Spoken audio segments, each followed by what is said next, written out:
उसे तुमसे मोहब्बत है, इस गलतफहमी में मत रहना। उसे तुमसे चाहत है, इस गलतफहमी में मत रहना। आदिल रशीद साहब ने गलतफहमी को लेकर क्या खूबसूरत तरीके से बात कही है। मैंने आपको ये शेर क्यों समझाया या आपके लिए ये शेर क्यों बोला, क्योंकि आज का हमारा टॉपिक इसी पर है कि एमएसपी को लेकर जो मिथ्स हैं, जो गलतफहमियां हैं, जो लोगों में बहुत सारी कन्फ्यूज़न है, आज हम उन्हीं पे बात करने वाले हैं।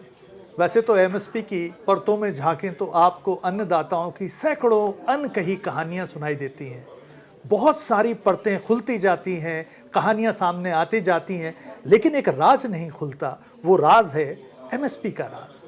तो आज हम इन सब परतों को आपके लिए खोलेंगे, बताएंगे कि कहां असल में इस पूरे एमएसपी का एक घपला होता है, एक घोटाला होता है, और एक बहुत खासियत, बहुत अच्छाई वाली जो बात है कि किसानों को इससे फायदा होगा कैसे। तो आज इस सारी बातचीत के लिए हमारे साथ हैं किसान तक के एडिटर ओम प्रकाश जी। तो आइए आज उनसे बातचीत की शुरुआत करते हैं। तो एमएसपी की इस मिस्ट्री को हमारे लिए और आपके लिए सॉल्व करने के लिए आज हमारे साथ हैं किसान तक के एडिटर ओम प्रकाश जी। ओम प्रकाश जी, आपका इस आपके ही प्रोग्राम में बहुत स्वागत है। धन्यवाद सर। और शुरुआत मैं आपसे यही करूंगा कि हम एमएसपी की बात करें, इसके पहले एक बार थोड़ा खुल के समझा दीजिए कि एमएसपी होता क्या है। देखिए, एमएसपी का मतलब है न्यूनतम समर्थन मूल्य, मिनिमम सपोर्ट प्राइस। ये इसकी इसलिए शुरुआत की गई थी, ये जब लाल बहादुर शास्त्री जी के टाइम में 1966 के आसपास हाँ, इसलिए शुरुआत की गई थी ताकि जो बाजार में फसलों की कीमतें गिरती हैं उसके नुकसान से किसानों को बचाया जा सके। जय जवान जय किसान का नारा दिया बिल्कुल गया था बिल्कुल उसी समय। तो उसके नुकसान से बचाने के लिए एमएसपी की शुरुआत हुई थी। लेकिन पूरा एक कालखंड बीता है, अब उसमें कुछ विकृतियां भी आई हैं। अब एमएसपी को सरकारों ने दुर्भाग्य से जो मिनिमम सपोर्ट प्राइस था पहले कि हम समर्थन कर रहे हैं न्यूनतम समर्थन, कि इससे कम अगर कुछ होगा तो किसान घाटे में जाएगा, ये माइंडसेट था उसका। लेकिन अब सरकारों ने उसको ये मान लिया एमएसपी को मैक्सिमम सेलिंग प्राइस। अब ये बड़ा अंतर आ गया माइंडसेट में सरकारों के। बिल्कुल कि शास्त्री जी के टाइम में तो ये था कि ये न्यूनतम समर्थन हम करने वाला एक दाम दे रहे हैं, इससे नीचे जाने पे किसान का घाटा होगा, खेती घाटे का सौदा बन जाएगी। अब सरकारों ने एमएसपी को मैक्सिमम सेलिंग प्राइस मान लिया है कि इससे ऊपर नहीं जाने देना। नीचे आ जाए तो ठीक है, उनके लिए ठीक रहता है, उससे ऊपर चला जाए तो सरकारों के पेट में दर्द हो जाता है। सरकारें फिर क्या करती हैं, इंपोर्ट ड्यूटी घटाने का काम, एक्सपोर्ट ड्यूटी लगाने का काम, एक्सपोर्ट बैन लगाने का काम और स्टॉक लिमिट लगाने का काम, ये सब करके दाम घटा देती हैं। तो ये फिर वो कहते हैं कि नहीं, ये जो सरकारें कहती हैं कि भाई महंगाई बढ़ रही है, इसलिए एमएसपी को उन्होंने मैक्सिमम सेलिंग प्राइस बना दिया, और ये बहुत ही दुर्भाग्यपूर्ण बात है जी। इसीलिए आज आपसे समझना चाह रहे हैं एमएसपी को लेकर जिस तरह की पूरी बात होती है और जिस तरह से किसान इसको लेकर बहुत परेशान है। एक बड़ा सवाल आता है कि आखिर ये एमएसपी की मांग सिर्फ 2 राज्यों में क्यों सिमट के रह गई। जब भी बात होती है तो पंजाब, हरियाणा, यहाँ के किसान आंदोलन कर रहे हैं, यहाँ के किसान मूवमेंट पर बैठे हैं, यहाँ के किसान किसी बॉर्डर पर बैठ के आंदोलन कर रहे हैं। और ऐसा शायद पिछले बार हमारी चर्चा में ये बात आई भी थी कि कुल जो बजट है एमएसपी का, उस बजट में से लगभग 33% तो सिर्फ इन 2 राज्यों के लिए जा रहा है। ऐसा क्यों? देखिए, ये जो आपका सवाल था कि ये सिर्फ 2 राज्यों की ओर सारा कुछ शिफ्ट हो गया है, ये बिल्कुल जो आंकड़े हैं उससे तस्दीक होती है इस बात की कि जो टोटल एमएसपी का एक्सपेंडिचर है वो सिर्फ 2 फसलों पे खर्च हो रहा, गेहूँ और धान पे। एक तरफ सरकार कहती कि नहीं, ज़्यादा धान प्रकृति के लिए नुकसान है, किसान के लिए भी वो लॉन्ग टर्म में नुकसानदायक होगा, तो नुकसान पे अलग बातचीत कर लेंगे। लेकिन जो ज़्यादातर एक्सपेंडिचर उसका धान गेहूं पे 90% पैसा खर्च हो रहा है, धान गेहूं पे, और धान गेहूं की सबसे ज़्यादा खरीद हो रही है पंजाब हरियाणा से। तो इसीलिए उसका सबसे ज़्यादा पैसा 2023-24 में जो टोटल एक्सपेंडिचर था 2,68,000 करोड़ का एमएसपी पे, उसमें से करीब 38% पैसा सिर्फ पंजाब हरियाणा को गया, 2 राज्यों को। ये 38% है बस लोगों का। इसीलिए ये जो पूरा आंदोलन है, जो एमएसपी का आंदोलन होता है, ये बाकी राज्य नहीं जुड़ते। बाकी राज्य कहते हैं 62% में बाकी पूरा देश और 38% में सिर्फ 2 प्रदेश। तो 2 प्रदेशों को तो लगता है कि ये बहुत बड़ा मुद्दा है, बाकी प्रदेशों को एमएसपी का कोई लाभ नहीं मिला, उनको एमएसपी का चूरन भी नहीं मिला। तो वो कहते हैं कि भाई हम आपके आंदोलन में क्यों आए, महाराष्ट्र वाला आपके लिए क्यों आए, कर्नाटक वाला आपके लिए क्यों आए, जब उसकी फसल पे आप दे ही नहीं रहे कुछ। आपको पूरी यहाँ पे इतनी डाइवर्सिफाई पूरा एग्रीकल्चर है, उसमें सिर्फ 2 फसल सरकार को याद आती है, बिल्कुल, गेहूं और धान। जी। बाकी फसलें हाशिए पे है, बाकी राज्य हाशिए पे है। 2 राज्य आप ध्यान देते हैं, हरियाणा पंजाब। तो इसीलिए यही के किसान बैठे रहते हैं, हमेशा यही बैठे रहते हैं। इसीलिए इनके आंदोलन में मुझे लगता है कि कभी भी दूसरे राज्यों के किसान उतनी शिद्दत से नहीं जुड़ते, और एमएसपी का मुद्दा इसीलिए राष्ट्रीय मुद्दा नहीं बन पाता।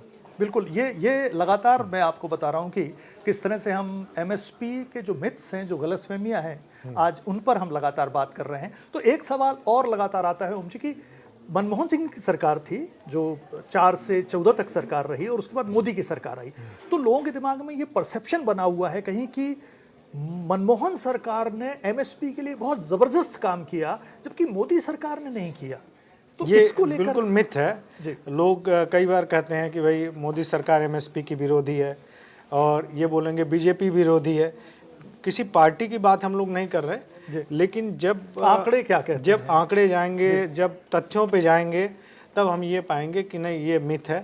कांग्रेस ने इतना पैसा नहीं दिया है एमएसपी पे जितना मोदी जी ने दिया है, बीजेपी ने दिया है। बिल्कुल, आप देखिए जो है पूरे उसमें करीब 7 लाख करोड़ रुपए के आसपास का बजट टोटल खर्च था मनमोहन सिंह के 10 साल के कार्यकाल में, और 23 लाख करोड़ रुपए से ज़्यादा ही है, मतलब लगभग 3 गुना से भी ज़्यादा। हाँ, 23 लाख करोड़ से ज़्यादा का बजट इनके 10 साल में है, मोदी सरकार के 10 साल में।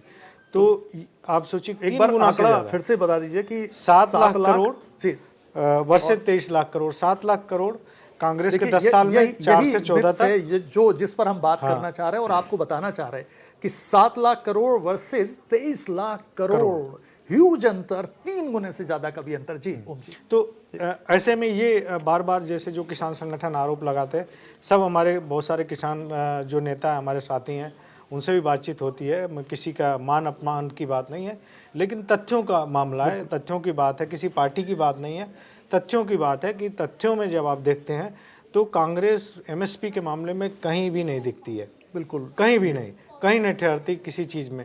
आप जब आंकड़ों में अंदर जाएंगे, उसमें तह में जाएंगे, तो आप पाएंगे कि कांग्रेस ने गेहूं धान पे पैसा जरूर खर्च किया थोड़ा सा, लेकिन मोदी सरकार ने गेहूं धान पे उनसे ज़्यादा पैसा खर्च किया। जो विशेष बात है कि गेहूं धान पे दोनों ने किया, उन्होंने थोड़ा किया तो इन्होंने ज़्यादा किया। विशेष बात है कि मोदी सरकार ने एडिबल ऑयल पे और पल्सेज पे की खरीद पे, सरकारी खरीद पे बहुत ज़्यादा ध्यान दिया। तो ये थोड़ा सा ये कि डायरेक्शन मिलती है हमें, थोड़ा सा दिशा मिल रही है कि कहीं ना कहीं ये जो अभी मौजूदा सरकार है, क्रॉप डाइवर्सिफिकेशन को लेकर भी थोड़ी सी गंभीर दिखती है कि जो पैटर्न है पूरा ये एक सेट पैटर्न है, उसमें बदलाव है। तो ये एक सवाल भी है कि क्रॉप डाइवर्सिफिकेशन पर पैसा किसने ज्यादा खर्च किया, मोदी सरकार ने या मनमोहन सरकार ने? नहीं, क्रॉप डाइवर्सिफिकेशन पे उन्होंने और इन्होंने पैसा कितना खर्च किया, ये तो मुद्दा अलग है। मुद्दा ये है कि फोकस किसका था, क्योंकि आप सिर्फ 2 फसलों के पैटर्न पे आप चल रहे थे। इन्होंने कहा कि भाई हमने तिलहन की फसल भी खरीदनी है, दलहन की फसल भी खरीदनी है। तो एक दृष्टिकोण दिखता है कि हमें क्रॉप डाइवर्सिफिकेशन की ओर जाना है, हमें किस फसल को इनकरेज करना है, किस फसल को उसको पीछे छोड़ना है, वो उसकी डायरेक्शन मिलती है हमें। और उससे भी बड़ी बात यह है कि एमएसपी को लेकर के बहुत सारी ऐसी फसलें हैं जिन पे मांग उठ रही है कि लगातार कि इसको एमएसपी के दायरे में शामिल किया जाए। बहुत सारी ऐसी फसलें एमएसपी में जो बहुत छोटे दायरे में होती हैं, वो एमएसपी में नोटिफाइड हैं, जिनको नॉर्थ इंडिया का आदमी नहीं जानता, कहीं पश्चिम वाला नहीं जानता। बहुत सारी ऐसी फसलें हैं। तो एमएसपी में अभी बहुत सारी और चीज़ों को शामिल करने की मांग चल रही है। ये मांग चल रही है कि प्याज भी इसमें शामिल हो जाए, बिल्कुल, आलू भी शामिल हो जाए, टमाटर भी शामिल हो जाए, ज़रूरत की सारी चीज़ें इसमें शामिल हो। जी, तो एक बड़ी बात है कि जब ये आप बता रहे हैं कि 3 गुने से ज़्यादा का फ़र्क है कि वहाँ वो 7 लाख करोड़, ये यहाँ 23 लाख करोड़ से ज़्यादा दे रहे हैं, उसके बावजूद भी किसान आंदोलन पर क्यों बैठे हुए हैं फिर इतने लंबे समय, साल भर से ऊपर हो चुका है, किसान आंदोलन किस बात का कर रहा है जब इतनी जबरदस्त एमएसपी दी जा रही है? तो क्या आखिर आंदोलन की वजह क्या है? देखिए, हमें सीधे तौर पे अगर देखेंगे तो हम यही कहेंगे कि इनको आंदोलन नहीं करना चाहिए, लेकिन आंदोलन दो मुद्दों को लेकर के हो रहा। आंदोलन एमएसपी से जुड़े दो मुद्दे हैं। एक मुद्दा ये है कि जो स्वामीनाथन कमीशन ने, एमएस स्वामीनाथन जी के नेतृत्व में जो कमीशन बना था, उस कमीशन ने 2006 में जो रिपोर्ट दी थी उसमें था C2 + 50% के फार्मूले पे आपके फसल के लागत की गणना होगी। बिल्कुल। अभी जो है सरकार कहती तो है कि हम स्वामीनाथन फार्मूले के हिसाब से दे रहे हैं, लेकिन ये बात बिल्कुल झूठ है कि सरकार इस पे दे रही है, नहीं दे रही है। सरकार जो दे रही है, 3 फार्मूले हैं इसके एमएसपी के। एमएसपी कैसे तय होती है पहले इसको जान लेते हैं कि एमएसपी तय होती है कि फसल की लागत कितनी आ रही है, उसके आधार पर तय होती है। बेस ये है। लागत कैसे तय होती है? लागत तय करने के 3 फार्मूले हैं। एक तो यह है कि जो इनपुट कॉस्ट लगी, आपने गेहूं की खेती की, उसमें बीज डाला, उसमें खाद डाला, पानी डाला, ये इनपुट कॉस्ट हो गई। इनपुट कॉस्ट हो गई। और आपने जुताई का खर्च दिया, ये इनपुट कॉस्ट हो गई। अब उसमें बाद में एक फार्मूला आया, ये पहला फार्मूला था। दूसरा एक फार्मूला आया A2 + FL का, कि इसमें फैमिली लेबर भी जोड़ लिया जाए, कि जो इनपुट कॉस्ट है प्लस फैमिली लेबर, जो किसान का परिवार लगा हुआ, उसका भी पैसा जोड़ लिया जाए। तो इसको भी सर्वमान्य नहीं माना गया, सर्वमान्य फार्मूला माना गया जो स्वामीनाथन जी ने कहा। स्वामीनाथन जी ने क्या कहा? C2 + 50% का। C2 का मतलब है कंप्रहेंसिव कॉस्ट, यानी जो भी खेती पे जो कुछ भी लगा, संपूर्ण लागत उसकी। बिल्कुल। मतलब इनपुट कॉस्ट हो गई, दूसरा पार्ट हो गया फैमिली लेबर, और तीसरा पार्ट ये हो गया कि खेती की जो जमीन है उस जमीन का किराया, उस जमीन का किराया, कुल मिला के फॉर्मूला आप लोग एक बार स्पेशली उस जमीन का किराया। जैसे हम मान लीजिए कि इसी ऑफिस में काम कर रहे हैं या किसी भी ऑफिस में जब काम करते हैं, किसी ऑफिस में आपने 100 सीट ली काम करने के लिए, इंडस्ट्री लगाया फिल्म सिटी में कोई भी, या कहीं भी आपने लगाया, 100 सीट ली, तो 100 सीट का आप किराया दे रहे हैं। बिल्कुल। तो इसी तरह से उसका जो है जो खेत है उसका किराया तय करने की मांग हुई कि उसका किराया भी इसमें जोड़ा जाए इनपुट कॉस्ट में। बिल्कुल। और साथ में अगर आपने मान लीजिए कोई ट्रैक्टर लिया है, उसका ब्याज आप भर रहे हैं, तो उसका भी हिसाब किताब उसमें रखा जाए, संपूर्ण कॉस्ट जो भी लागत है पूरी। ये सर्वमान्य फार्मूला है, इसको किसान मांग कर रहे हैं। इसे स्वामीनाथन कमीशन ने इसको रिकमेंड किया था कि इस फार्मूले के आधार पे आपकी एमएसपी तय होनी चाहिए। इसके आधार पे आपका तय हो कि 1 क्विंटल की लागत आपकी गेहूं की कितनी आई, उसके आधार पे उसके ऊपर 50% का लाभ दे करके आपको एमएसपी तय करना है। बिल्कुल। तो अभी सरकार क्या करती है कि जो रेंट है जमीन का, उसको नहीं मानती, ब्याज को नहीं मानती। अभी सरकार फैमिली लेबर तक आई है और उस पर 50% लाभांश दे करके एमएसपी तय करती है। तो अभी एक एग्जांपल मैं दे देता हूँ उसके लिए। जैसे धान पिछले साल 2300 रुपये क्विंटल सरकार ने तय किया था। अगर वो C2 + 50% के फार्मूले पे 2300 रुपये किया जाए तो 712 रुपये और मिलेंगे किसान को। C2 + 50% की अगर एक तो डिमांड किसानों की ये है, जो आप कह रहे हैं कि आंदोलन क्यों कर रहे हैं, वो एक डिमांड ये है कि आप A2 + FL फार्मूले इसका माने ये हुआ कि अभी एमएसपी में विसंगति है, जो पैसा मिल रहा है A2 + FL की बजाय आप C2 + 50% पे आई। एक डिमांड ये है किसानों की। और दूसरी डिमांड ये है कि इसकी लीगल गारंटी कर दी जाए। लीगल गारंटी का मतलब ये, अभी जो एमएसपी की व्यवस्था है वो सिर्फ सरकारी क्षेत्र के लिए लागू है, सरकार के लिए, बाजार के लिए एमएसपी नहीं है। तो अब किसान जो आंदोलन कर रहे हैं वो कह रहे हैं कि बाजार के लिए भी लागू हो, यानी सरकार जो एमएसपी पे खरीद रही है वो तो एमएसपी पे खरीद रही है। ये भी बहुत बड़ा सवाल है। मैं आपको बीच में रोक रहा हूँ और ये बता रहा हूँ दर्शकों को कि ये एक बहुत बड़ी गलतफहमी थी कि असल में ये आंदोलन हो क्यों रहा है। तो जैसा कि ओम जी बता रहे हैं कि आंदोलन का मुख्य उद्देश्य यही है कि सरकार तो एमएसपी दे रही है थोड़ा बहुत, बट प्राइवेट सेक्टर नहीं दे रहे और किसान दोनों को फसल बेच रहे हैं। लीगल गारंटी कैसे सुनिश्चित करेगी उनकी अधिकार को, उनकी मांग को, ये ओम जी बता रहे हैं। जी तो एक मुद्दा तो ये हो गया कि C2 + 50% की डिमांड है, जिसमें 200-250 रुपए से लेकर के और किसी फसल में 2200 रुपए तक का गैप है। जी जी। दलहन फसलों में, तिलहन फसलों में कई में 2200 रुपए तक का भी गैप आया है C2 + 50% और A2 + FL के बीच में, दोनों फार्मूले के हिसाब से। तो सरकार कह रही है कि हम एमएसपी जो तय कर रहे हैं लागत पे 50% हम लाभ दे रहे हैं, है ना। लेकिन किस फार्मूले पे लाभ दे रहे हैं ये नहीं सरकार बता रही है। यही लड़ाई है। एक लड़ाई ये है कि C2 वाला दीजिए फार्मूला, बिल्कुल, जिसमें लागत बढ़ जाती है।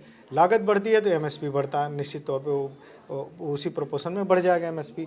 दूसरी मांग है कि सरकार और बाजार दोनों पे MSP की व्यवस्था लागू हो, ताकि जो निजी क्षेत्र का भी कोई प्लेयर है जो कारोबार कर रहा है, वो कारोबारी जो है किसी भी फसल को MSP से कम कीमत पे न खरीदे।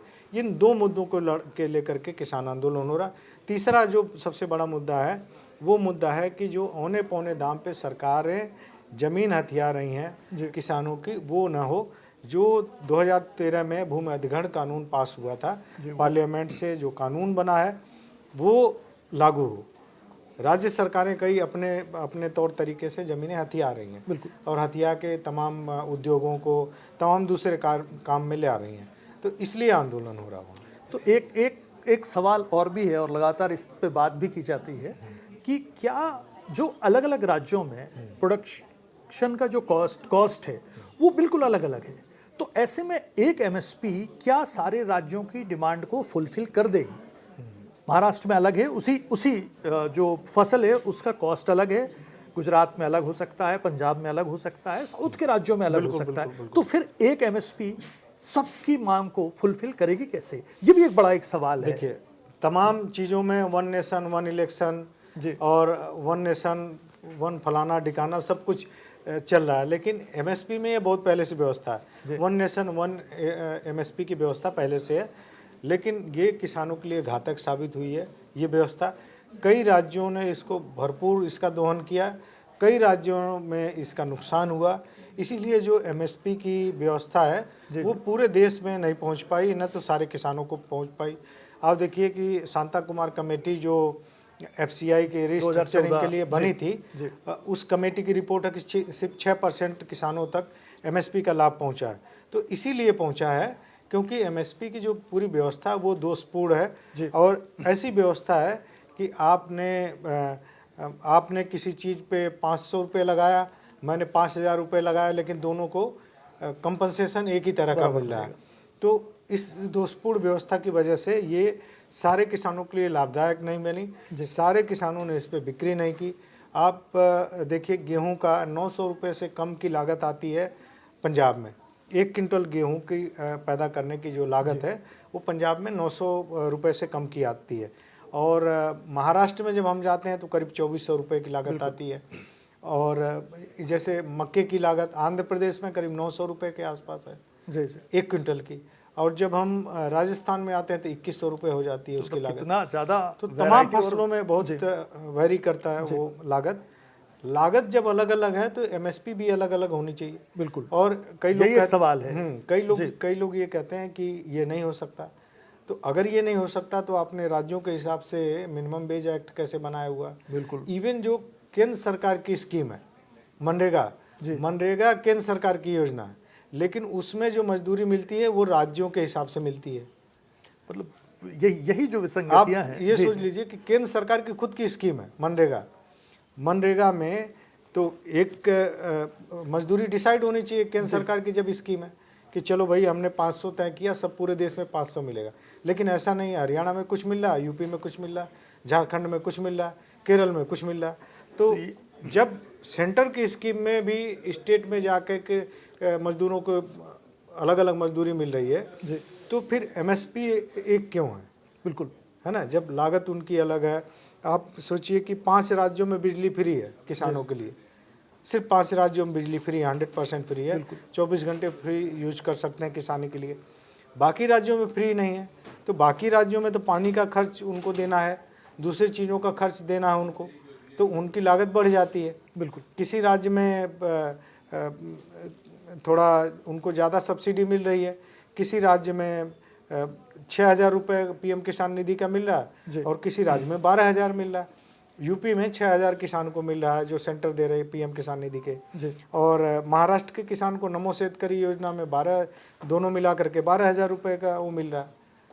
तो कैसे ये हो सकता है? अलग अलग राज्यों में, ये देखिए कृषि राज्यों का विषय है, और मुझे लगता है कि जो MSP की एक व्यवस्था होनी चाहिए वो उसमें राज्यों के हिसाब से MSP तय होनी चाहिए, और सरकार इसको इंश्योर करे, जब तक ये नहीं इंश्योर करे कि राज्यों के हिसाब से एमएसपी मिलेगी, तब तक एमएसपी की व्यवस्था कुछ ही राज्यों तक और कुछ ही फसलों तक सीमित होकर रहेगी। तब तक एमएसपी के पूरा बेमतलब रहेगी। वो 6 से 10% के बीच में उसके लाभार्थी रहेंगे। टोटल जो किसान हमारा वर्ग है जी, ये सबके लिए अच्छी व्यवस्था नहीं साबित होगी। ये लगातार ऐसा कहा जाता है कि एमएसपी सरकार देना तो चाहती है, लेकिन वो डब्ल्यूटीओ का एक दबाव है उसके ऊपर, जिस दबाव की वजह से एमएसपी नहीं दे पाती है। तो क्या ऐसा लगता है आपको कि डब्ल्यूटीओ के दबाव की वजह से कि जहां मना किया गया कि सब्सिडी आप नहीं दे सकते, उस वजह से सरकार, चूंकि सरकार ने वहां पे दस्तखत किए हुए हैं, उस वजह से सरकार एमएसपी नहीं दे पा रही है? इस तरह का कोई दबाव भी दिखाई दे रहा है? देखिए 95 में ये एग्रीकल्चर एग्रीमेंट हुआ डब्ल्यूटीओ में जी, हम मेंबर बने। नरसिंहा राव के टाइम में ये एग्रीकल्चर एग्रीमेंट पे हमने साइन किया और किसी दबाव में किया, जो भी उस वक्त की देश की परिस्थितियां रही हों जी, उस परिस्थिति में साइन किए। लेकिन वो बहुत भेदभावपूर्ण समझौता है जिसमें विकसित देश, तमाम विकसित देश हमारे ऊपर वो रिस्ट्रिक्शन लगाते हैं कि हमें कितने एमएसपी देनी है। और डब्ल्यूटीओ की व्यवस्था में यह है कि टोटल जो आपकी लागत है फसल की, उसका 10% ही हम दे सकते हैं, खरीद सकते हैं, 10% ही सरकारी खरीद हो सकती है। बिल्कुल। लेकिन ये एमएसपी में के बीच में जो डब्ल्यूटीओ को बाधा बनाया जाता है, ये मिथ है जी, ये एक मिथ है, ये भी एक मिथ है। क्योंकि ये व्यवस्था सही है कि आपकी बात बिल्कुल दुरुस्त है कि ये व्यवस्था बनी है कि डब्ल्यूटीओ ने रिस्ट्रिक्शन लगाया है, लेकिन उसी डब्ल्यूटीओ में भारत जैसे तमाम और देशों ने लड़ के एक पीस क्लॉज बनाया। उस पीस क्लॉज के तहत जो भी विकासशील देश हैं वो थोड़ा बेनिफिट ले सकते हैं और वो जो रिस्ट्रिक्शन है उसको पार कर सकते हैं। हाँ, उनको बस ये बताना होता कि हमने क्यों ऐसा किया। तो पीस क्लॉज में हमारे पास, हम पीस क्लॉज का इस्तेमाल करके, वो परमानेंट व्यवस्था नहीं है लेकिन अभी तक चल रही है, उसका इस्तेमाल करके हम ज़्यादा भी एमएसपी दे सकते हैं। बिल्कुल, सरकार को किसी ने मना नहीं किया, उसकी व्यवस्था है। तो जो लोग बताने वाले हैं, जो लोग कहने वाले हैं, वो इसका एक हिस्सा तो बताते हैं कि यहाँ डब्ल्यूटीओ का रिस्ट्रिक्शन है, लेकिन वो पीस क्लॉज के बारे में नहीं बताते हैं कि पीस क्लॉज उसका जो है, जहाँ पेच है कि हाँ, जहाँ सुविधा दी जा सकती है। पीस क्लॉज ये बताता है कि आप 10% से ज़्यादा दे सकते हैं। बिल्कुल, विकासशील देश हैं, आप दे सकते हैं, वो व्यवस्था है। तो एक पक्ष अपने हिसाब से बताते हैं, दूसरा पक्ष नहीं बताते। ऐसे ही तो गलतफहमी पैदा होती है और वहीं आपकी जरूरत पैदा होती है। सरकार यही बताती है कि हमने तो ये दे दिया, एमएसपी हम दे रहे हैं। और ये भी सरकार बताती है डंके के चोट पे कि स्वामीनाथन कमीशन ने कहा था कि हम जो आपकी लागत है उसका 1.5 गुना देंगे, 1.5 गुना भी दे रहे हैं। लेकिन सरकार ये नहीं बताती कि C2 वाले फार्मूले पे नहीं दे रहे हैं हम। बिल्कुल, जो जहाँ से सारी चीजें फंसती हैं, वो सब पेच है उसमें। हाँ, किसान नेता ये कहते हैं कि भाई मोदी सरकार किसानों की विरोधी है, एमएसपी बंद करना चाहती है, लेकिन वो आंकड़े नहीं देखते हैं कि भाई मनमोहन सिंह ने 7 लाख करोड़ 10 साल में खर्च किए और हमने यहाँ से 23 लाख करोड़ खर्च हुआ। तो मिथ बहुत सारे हैं और वो जब तक वो जाले साफ नहीं होंगे दोनों पक्षों के, सरकार के भी किसानों के, तब तक बात नहीं बनेगी। दिल खोल के बातचीत करनी पड़ेगी कि इसका फायदा सिर्फ 2 फसल और 2 राज्य तक न रहे, इसका फायदा पश्चिम में भी जाए। इसका फायदा, हम कई बार बातचीत करते हैं और ऐसा लगता है कि हमने नॉर्थ ईस्ट को पूरा काटा हुआ है। नॉर्थ ईस्ट में जो फसलें होती हैं उनको कोई एमएसपी नहीं मिलता। बिल्कुल, तो क्या वो एमएसपी के हकदार नहीं है? बिल्कुल है ये भी।